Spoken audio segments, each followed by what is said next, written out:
This incident happened 40 years ago, about a man named Uncle Dane. Uncle Dane is an avid outdoorsman, always enjoying exploring the forest, hunting, and discovering nature's secrets. He came from a small village located near the provincial border. One day, the village headman contacted Uncle Dane at the request of a government official. For men need to be guided into a dense forest. In the countryside, officers are often referred to as boss. "Where do you want to go, boss?" Uncle Dane asked. One of the officers unfolded a map that pointed to a spot deep in the forest, which was far beyond Uncle Dane's adventures. Uncle Dane reluctantly agreed and prepared a ritual to ensure their safe passage.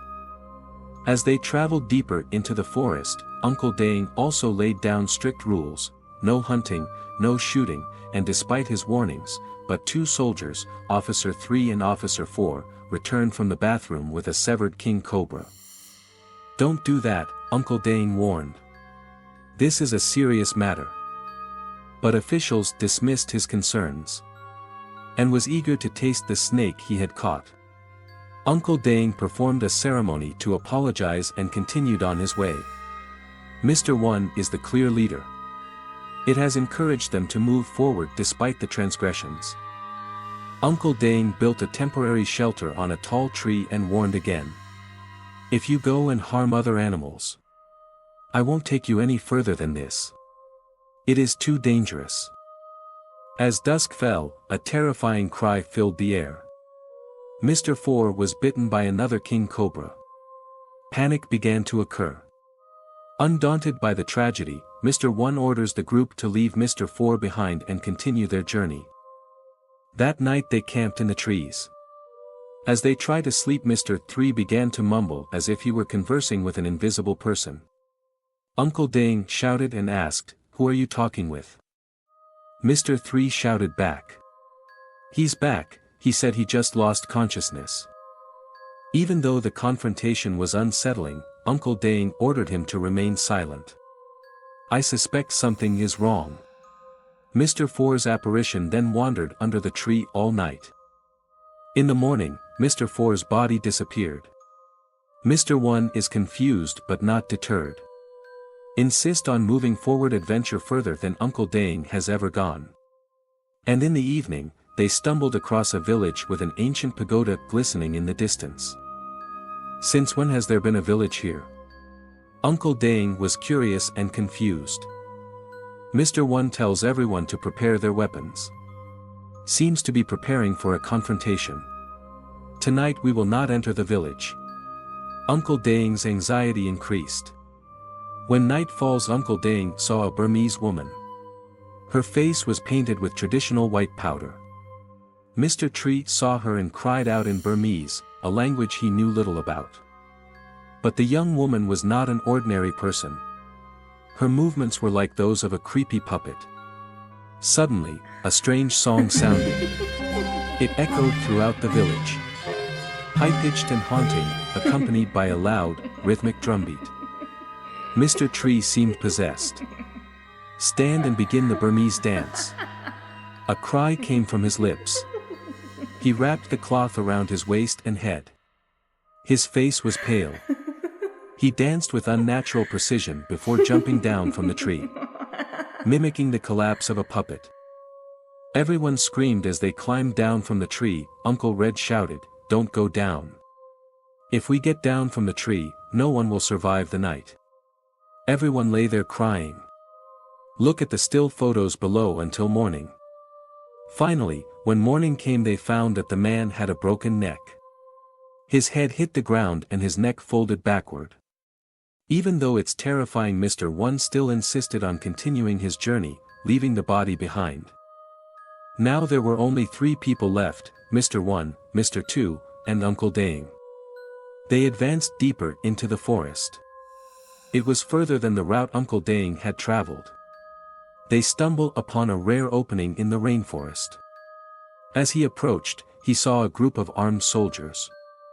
Uncle Dane whispered quietly, "Look at the group of heavily armed people." He realized that the hunter's gun couldn't fight.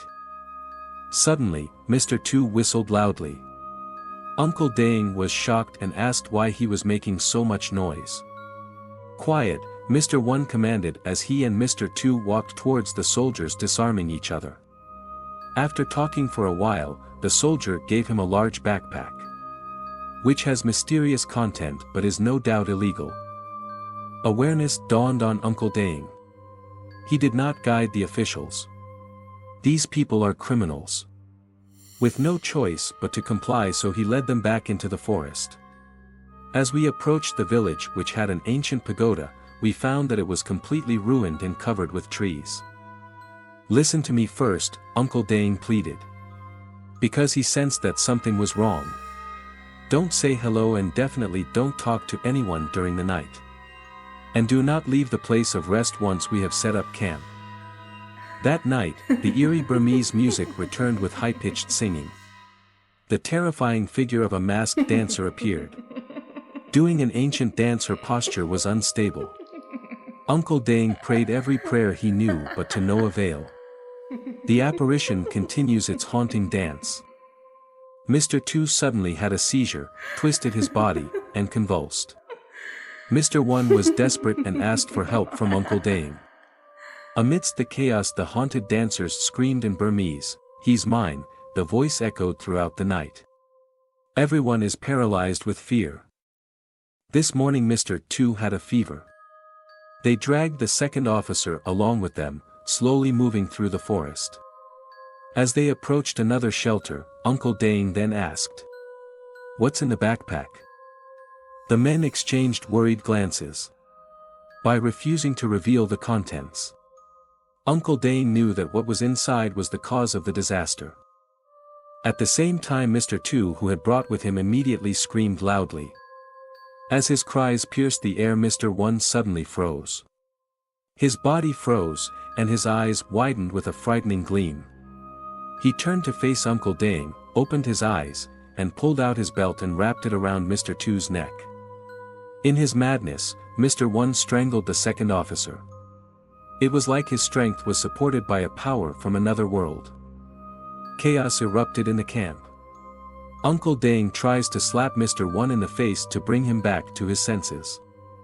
But Mr. One's eyes were no longer human. His eyes glowed with an evil light. As Mr. One tightened his grip more, he spoke in Burmese to Uncle Dang. "Do you want to be a forest ghost?" Uncle Red shook his head vigorously. "No, I don't want to be, I don't want to be." At that moment, Mr. One's eyes flickered. And he seemed to regain control of his mind, and let go. But it was too late. Mr. Two's body lay lifeless, eyes staring blankly into the night. Mr. One collapsed and hugged Mr. Two's body, crying in anguish. At that moment, Uncle Dang knew that he had to act quickly. He opened the accused officer's bag and found what he feared. That's a huge amount of drugs. This was the real reason for their treacherous journey into the forest. With determination to handle everything, let this matter end properly. Uncle Dang then buried the contraband and carefully marked every spot. He then took Mr. One, who by now had lost consciousness, out of the forest. Their path was lit by the dim light of dawn. Finally they reached the village. Uncle Dang couldn't breathe and ran towards the village headman in desperation. "I need help," he gasped. "These people are not officials. They are smugglers, 3 others are dead, 1 is barely alive." Authorities were quickly called in. Uncle Dang takes him back to the forest and shows off the corpse and the medicine that was buried there. Officials dug up a hiding place for illegal items. Their faces were solemn as they realized the diabolical plan of the 4 officers. And since that day, Uncle Dang made a promise to himself. "We'll never, ever, accept a job like this again."